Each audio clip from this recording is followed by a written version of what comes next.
Hi friends, ಎಲ್ಲರಿಗೂ ನಮಸ್ಕಾರ. Welcome back to my YouTube channel. ಇವತ್ತಿನ ಈ ವಿಡಿಯೋದಲ್ಲಿ ನಾನು ಮೈದಾ ಯೂಸ್ ಮಾಡ್ದಿರ ಹೇಗೆ ಮೋಮೋಸ್ ಮಾಡ್ಬೋದು ಅನ್ನೋದನ್ನು ತೋರಿಸ್ತಾ ಇದ್ದೀನಿ. ಸೊ ಅದಕ್ಕೆ ನಾನಿಲ್ಲಿ ರೈಸ್ ಪೇಪರ್ನ ಆರ್ಡ್ರ್ ಮಾಡಿ ತರಿಸಿದ್ದೆ. ಆ ರೈಸ್ ಪೇಪರ್ನ ಯೂಸ್ ಮಾಡ್ಕೊಂಡು ನಾನು ಮೋಮೋಸ್ ಮಾಡಿದೆ. ಮಾಡಿದಾದ್ಮೇಲೆ ತಿನ್ನೋ ಟೈಮ್ಗೆ ಇದು ಈ ರೀತಿ ಇತ್ತು. ಇದನ್ನು ತಿನ್ಬೋದಾ ಬೇಡವಾ ಅನ್ನೋದೇ ಗೊತ್ತಾಗಲಿಲ್ಲ.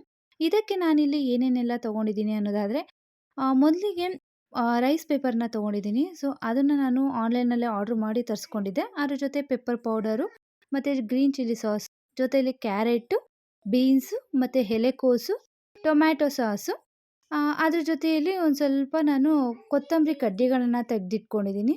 ಸೊ ಹಾಗೆ ಒಂದು ತಟ್ಟೆಯಲ್ಲಿ ಒಂದು ಸ್ವಲ್ಪ ನೀರನ್ನ ತೆಗೆದಿಟ್ಕೊಂಡಿದ್ದೀನಿ. ಸೊ ಇಷ್ಟು ಕೂಡ ಮೋಮೋಸ್ ಮಾಡೋದಕ್ಕೆ ಬೇಕಾದಂತಹ ಪದಾರ್ಥಗಳು.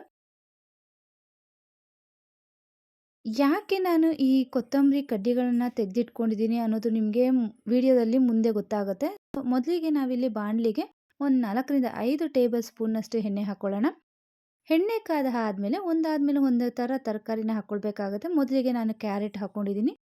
ಸೊ ಇದು ಸ್ವಲ್ಪ ಫ್ರೈ ಆದಮೇಲೆ ಇದ್ರ ಜೊತೆಯಲ್ಲಿ 1 ಕಪ್ನಷ್ಟು ಬೀನ್ಸ್ನ ಸಣ್ಣದಾಗಿ ಕಟ್ ಮಾಡಿ ಇಟ್ಕೊಂಡಿದ್ದೆ. ಸೊ ಅದನ್ನು ಹಾಕ್ಕೊಳ್ತಾ ಇದ್ದೀನಿ. ಜೊತೆಯಲ್ಲಿ ಎಲೆಕೋಸು ಕೂಡ ನಾನು ಸಣ್ಣದಾಗಿ ಕಟ್ ಮಾಡಿ ಇಟ್ಕೊಂಡಿದ್ದೆ. ಅದನ್ನು ಕೂಡ 1 ಕಪ್ನಷ್ಟು ಹಾಕ್ಕೊಳ್ತಾ ಇದ್ದೀನಿ. ಈ ರೀತಿ ತರಕಾರಿನೆಲ್ಲ ಚೆನ್ನಾಗಿ ಎಣ್ಣೆಯಲ್ಲಿ ಸ್ವಲ್ಪ ಹೊತ್ತು ಫ್ರೈ ಮಾಡ್ಕೊಳ್ಬೇಕಾಗುತ್ತೆ. ಫ್ರೈ ಮಾಡ್ಕೊಂಡು ಆದಮೇಲೆ ನಾನಿಲ್ಲಿ ಒಂದು ಅರ್ಧ ಗ್ಲಾಸ್ನಷ್ಟು ನೀರು ಹಾಕ್ಕೊಂಡು ಸಣ್ಣ ಊರಿಲಿ ನಾನು ಇದನ್ನು ಬೇಯಿಸ್ಕೊಳ್ತೀನಿ. ಇದಕ್ಕೆ ನಾನು ಒಂದು ಪ್ಲೇಟ್ ಮುಚ್ಚಿ ಒಂದು 10ರಿಂದ 15 ನಿಮಿಷ ಬೇಯಿಸ್ಕೊಳ್ತೀನಿ.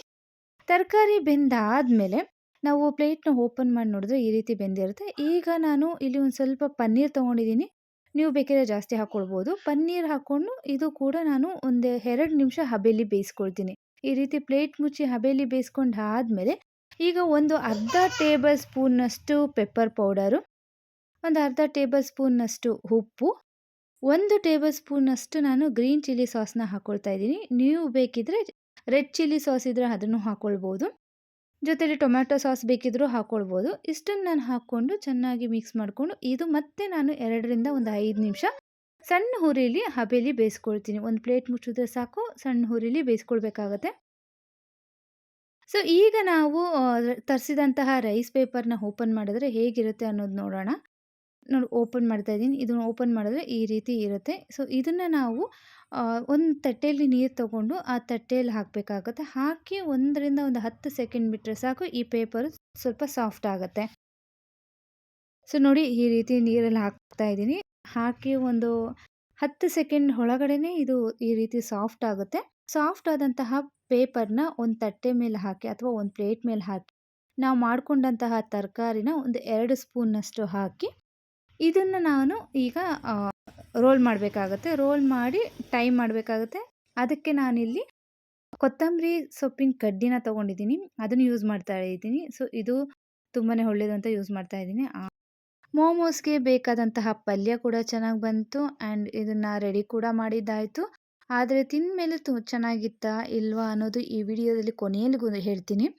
ಸೊ ತುಂಬ ಜನ ಯೂಟ್ಯೂಬ್ ಚಾನಲ್ಗಳಲ್ಲಿ ಈ ರೈಸ್ ಪೇಪರ್ನ ಯೂಸ್ ಮಾಡಿಕೊಂಡು ರೆಸಿಪಿ ಮಾಡೋದನ್ನು ನೋಡಿದ್ದೆ.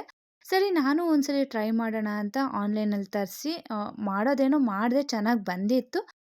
ತುಂಬ ಜನ ಯೂಟ್ಯೂಬರ್ಸು ಈ ರೈಸ್ ಪೇಪರ್ ಬಗ್ಗೆ ಹೇಳಿರ್ತಾರೆ ಆ್ಯಂಡ್ ಮಾಡಿ ಕೂಡ ತೋರಿಸಿರ್ತಾರೆ. ಬಟ್ ತಿಂದಾದಮೇಲೆ ಹೇಗಿರುತ್ತೆ ಏನು ಅನ್ನೋದು ಹೇಳಿರಲ್ಲ.